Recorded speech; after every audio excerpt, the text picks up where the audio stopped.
My name is Suzanne Mellon, and for my continuous quality improvement project, I studied the effect increased frequency of exercise in my weekly routine would have on my emotional health.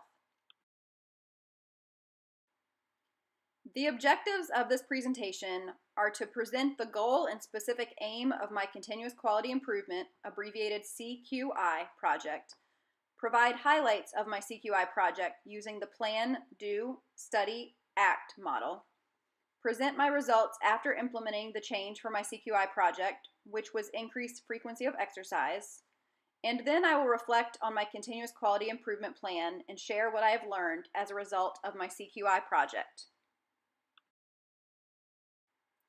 In establishing my CQI plan, I set my goal. My goal was to increase the frequency of my exercise sessions in order to improve my physical and emotional health. I researched numerous ways in which exercise was beneficial in reducing stress, improving emotional health, as well as the physical health benefits it has.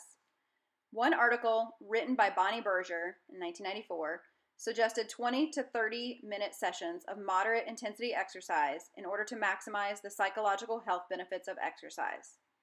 The specific aim of my CQI project was to increase my exercise frequency to 30-minute sessions 3 times each week. In studying my pre-implementation period, which for this project was the month of February 2017, I found that I completed 6 exercise sessions and only 4 of those sessions lasted 30 minutes or more. I used the scale of positive and negative experience, abbreviated SPAIN, to assess my emotional well-being at the end of February in order to establish my pre-implementation score. The results of my pre-implementation score are shown here. The SPAIN scale allowed me to reflect on how often I felt each of the emotions listed. There are 6 positive and 6 negative emotions, so in tallying the score, the scale uses SPAIN P for the score of all the positive feelings, SPAIN N for all the negative feelings, and SPAIN B is the balance between the positive and the negative. This run chart shows the number of exercise sessions I completed each week during February 2017, which was my pre-implementation period. The first week of the month, I completed 1 exercise session. The second week, I completed 2 sessions. The third week, I completed 1 session. And the fourth week of the month, the last week, I completed 2 exercise sessions. I used the Plan, Do, Study, Act, abbreviated PDSA, model for my CQI project. The first phase is the planning phase. In this phase, it was important to identify how I could measure the change in my behavior that would lead to achieving the goal I established for my CQI plan. I created a monthly calendar with exercise sessions scheduled 3 times each week. When selecting the days to schedule exercise, I identified known conflicts to completing exercise, like work, appointments, out-of-town trips, and schoolwork, and I avoided scheduling exercise on those days when possible. I also made it a point not to overschedule the days I scheduled exercise, so I would be more likely to complete the exercise sessions. Each week, I scheduled a backup exercise day, which was a day I could complete exercise if I was unable to on another scheduled day. This is the process map I created using Lucidchart to visually show the steps involved in my CQI plan. The layout of this map makes it easy to see how I planned on accomplishing my CQI plan goal. The next phase of the PDSA model is the Do phase. This is the portion of the CQI project where the change is implemented. I attempted to exercise each of the scheduled days noted on my pre-made exercise calendar. I kept records as to why I was unable to exercise on scheduled days, and I attempted to make up any missed exercise sessions another day that week. At the end of my implementation period, which was March 2017, I reassessed my SPAIN scale score and compared it to my pre-implementation score. The table here shows my SPAIN scale results after implementing my CQI plan. Again, I use the SPAIN scale to reflect on how often I felt each of the emotions listed here.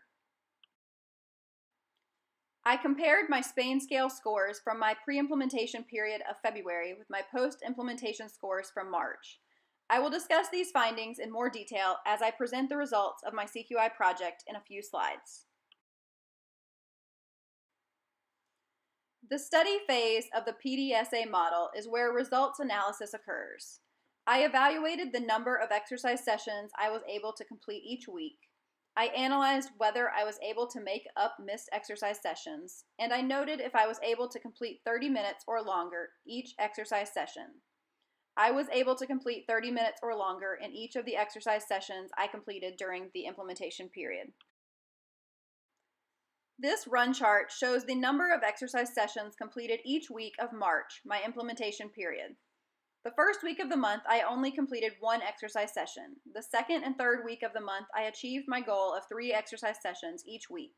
The fourth week, I only completed 1 exercise session, and the last week of the month, the 5th week, I completed 7 exercise sessions to make up for sessions missed the first and fourth week of the month. This histogram visually shows reasons why exercise was not completed on the scheduled day and the number of times exercise sessions were missed as a result of the reason listed.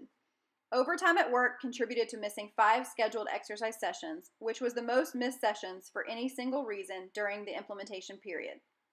Other reasons that contributed to missed exercise sessions included injury, family obligations, no workout partner to help motivate me, days I was sick, days I was out of town and didn't have access to a gym or workout gear, and a day on which an appointment interfered with my originally scheduled plan to exercise.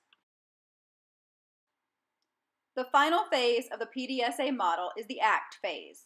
In this phase, efforts to continue the behavior are established if the goal is achieved. During the implementation period, I achieved goal 3 out of 5 weeks. In order to complete the expected number of exercise sessions, I completed extra sessions the last week of the project. Completing extra exercise sessions in another week was a change I did not establish in the planning phase of my CQI plan, but it was implemented with ease and yielded positive results. The goal of my CQI project was achieved, so I did not need to create any additional changes. I would continue to use the process map shown earlier to maintain the change in exercise frequency and improvement in my emotional health. I successfully achieved the anticipated number of exercise sessions, but I did not consistently exercise 3 times each week. The CQI plan was successful in increasing my exercise frequency and improving my emotional health based on measurements from my Spain scale scores. My Spain P positive score went from 22 to 29, which indicated I felt positive feelings more frequently post-CQI plan implementation. My Spain N negative score went from 15 to 13, indicating I felt negative feelings less frequently after implementing my project. Overall, my Spain B balance score went from 7 pre-implementation to 16 post-implementation. Using this scale allowed me to measure the results of my CQI project, and the scores would indicate that I had more positive feelings and experienced less negative feelings after implementing the change for my CQI project, which was increasing my frequency of exercise. Reflecting on my continuous quality improvement plan, I found that the time period I had for CQI plan implementation did not allow me to notice physical health changes, so I focused on changes in my emotional health. A future CQI plan with a longer implementation period would be needed to measure a change in my physical health. After the first week of CQI plan implementation, I recognized the need to modify my exercise session schedule and plan to complete the exercise sessions earlier in the week. This change allowed me to have additional days within the week to complete makeup exercise sessions if obstacles did not allow me to exercise on the originally scheduled day. Working overtime was the #1 reason why I was unable to complete exercise on the scheduled day during my implementation period, but due to family obligations, this is often necessary. The modifications to my weekly routine were easier as the month went on and my personal accountability increased. I plan to continue using my established exercise scheduling plan to maintain the improvement in my emotional health. I appreciate your time and thank you for listening and allowing me to present my continuous quality improvement project.